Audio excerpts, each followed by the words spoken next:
Hitunglah debit air yang mengalir melalui setiap pipa pada suatu jaringan distribusi air bersih sebagaimana ditunjukkan pada gambar di bawah ini dengan menggunakan metode Hardy-Cross. Di sini kita melihat ada dua loop ya. Ini loop 1, katakan demikian ya. Ini ada loop yang kedua. Di sini kita lihat debit masuk ada 100 liter per detik, kemudian debit keluar ada 20 liter per detik, tambah 50 liter per detik, tambah 30 liter per detik. Kita mengatakan yang masuk harus sama dengan yang keluar. Masuk 100 liter per detik, yang keluar pun harus 100 liter per detik. Demikian pula halnya dengan setiap junction ini, di titik A, titik B, titik C, titik D, yang masuk dan yang keluar meninggalkan junction ini harus seimbang. Ya, sigma QE-nya harus sama dengan 0.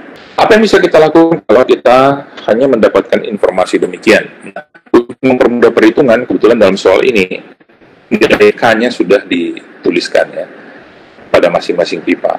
Sebetulnya K ini apa? Tadi kita sudah pelajari di depan. K ini adalah 8 FL per D kali V kuadrat kali D pangkat 5. Ya, jadi di sini sudah ada unsur faktor gesekan, unsur panjang pipanya, unsur diameter pipanya, ya, yang kita representasikan ke dalam K. Artinya, semakin besar K, ini artinya bahwa kehilangan tekanannya semakin besar di sana. Langkah perhitungan yang bisa kita lakukan sesuai dengan persyaratan pada Hardy-Cross tadi, ya, kita coba mengasumsikan debit yang mengalir pada masing-masing pipa dalam liter per detik. Ya, asumsi pertama, inisialnya, katakanlah seperti ini, Q0-nya. Loop 1, kalau kita lihat di dalam pipa ini, terdiri dari pipa AB, pipa BC, dan pipa AC. Itu yang ada pada loop 1. Sedangkan pada loop 2, ada pipa BC, ada pipa DC, ada pipa BD. Dan kita lihat, ada satu pipa yang berada pada dua loop, yakni pipa BC ini. Nah, nanti kita lihat bagaimana kita menghitung sigma debit dan sigma head loss. Nah, ini tadi kita sudah asumsikan. Asumsi ini bisa berbeda-beda. Anda boleh mulai dengan angka berapa saja. Yang penting Anda tahu bahwa yang masuk harus sama dengan yang keluar. Ini misalnya dalam contoh dalam handout yang kalian terima, kita secara inisial kita mengasumsikan Q0 yang mengalir pada pipa AB adalah 70 liter per detik. Kemudian yang mengalir pada pipa BC adalah 35 liter per detik.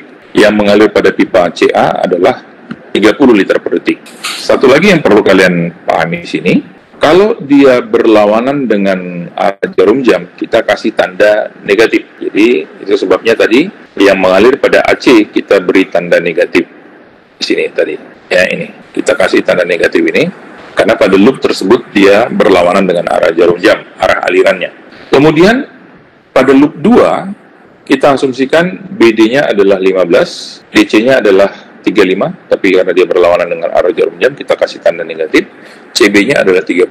Nah, coba kita cek, apakah asumsi kita sudah benar? Yang masuk ke titik A adalah 100 liter per detik, mengalir ke AB, dan mengalir ke CA. Coba lihat, 100 yang masuk, yang keluar berapa? 70 plus 30, seimbang, titik A. Sekarang kita lihat titik B. Yang masuk ke titik B adalah aliran dari AB. Aliran dari AB tadi adalah 70. Kemudian yang keluar BC kita asumsikan 35, ya, berarti tersisa berapa? Tersisa 35. Berarti di BD kita harus mengasumsikan 15 karena kalau kalian perhatikan gambar ini, karena dari titik B sudah sendiri keluar 20 liter per detik.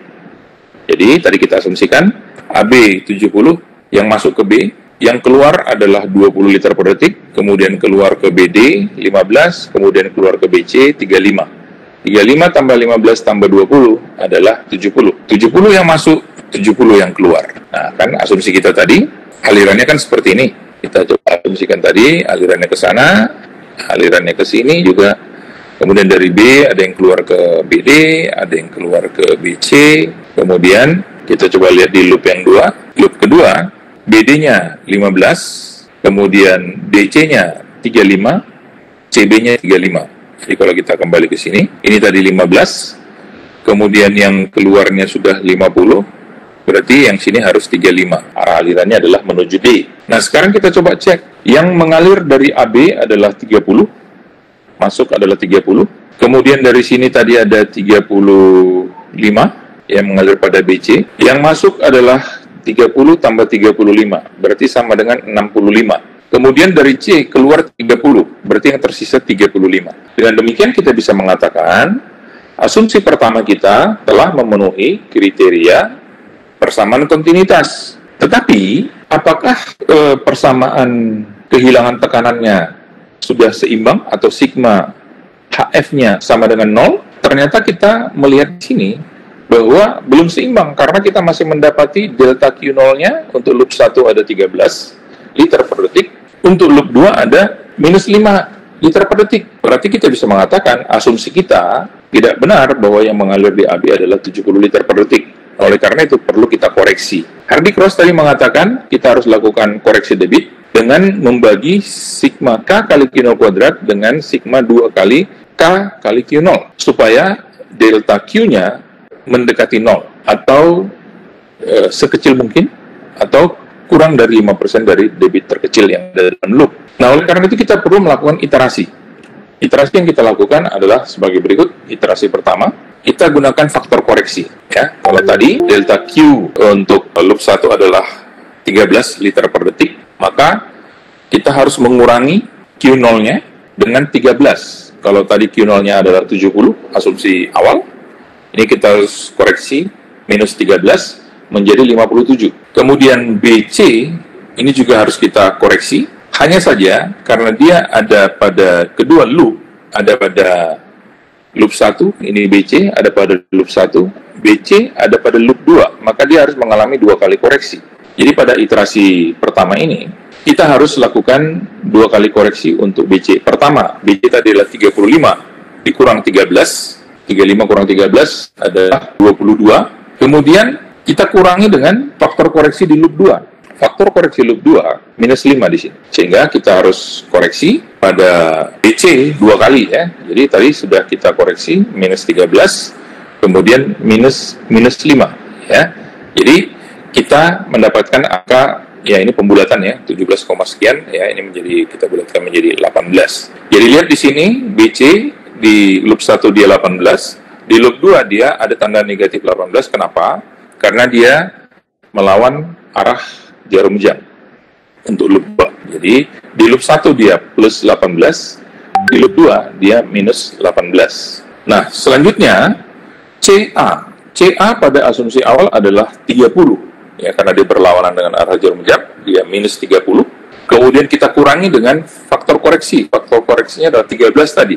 30 ya, kemudian kita koreksi dengan minus 13, dia menjadi minus 43 di sini.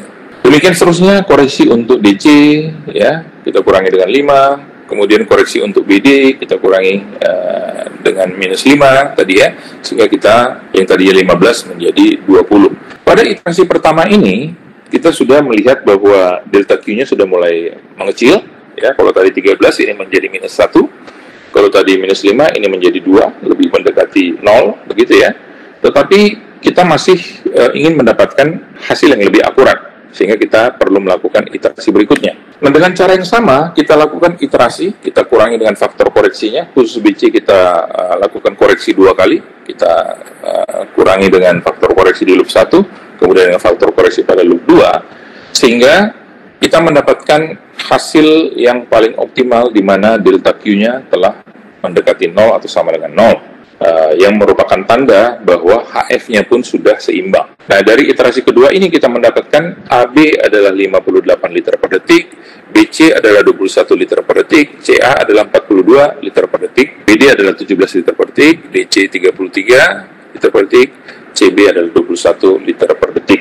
Dan kalau ini kita masukkan angka-angkanya ke dalam gambar tadi, ya, diperoleh setelah perhitungan atau iterasi kedua, delta Q-nya sama dengan 0, debit dan arah aliran bisa kita lihat dari gambar ini. Sekarang kalau kalian perhatikan dan kita terapkan persamaan kontinuitas untuk setiap junction, kita akan mendapatkan bahwa persamaan kontinuitas juga telah terpenuhi dalam perhitungan kita. Selain dari persamaan kehilangan tekanan juga terpenuhi di mana delta Q-nya sudah sama dengan 0, yang otomatis menyebabkan delta HF-nya juga sama dengan 0. Lihat di sini yang masuk 100, yang keluar dari A adalah 58 tambah 42. Ini juga adalah 100, Kita lihat titik B. Yang masuk 58, yang keluar adalah 20, 58 kurang 20 adalah 38, 38 kurang 17 adalah 21. Kemudian kita lihat titik C. Titik C yang masuk menuju C adalah 42 tambah 21, katakanlah 63. Yang keluar adalah 30 plus 33. Sekarang perhatikan untuk titik D. Juga sama, yang masuk adalah 17 liter per detik dan 33 liter per detik. 17 tambah 33 adalah 50 liter per detik. Jadi, ini telah seimbang, debit yang masuk dengan debit yang keluar sudah seimbang, ya, sehingga ini bisa kita pastikan bahwa inilah debit yang mengalir pada masing-masing pipa berdasarkan penerapan metode Hardy-Cross.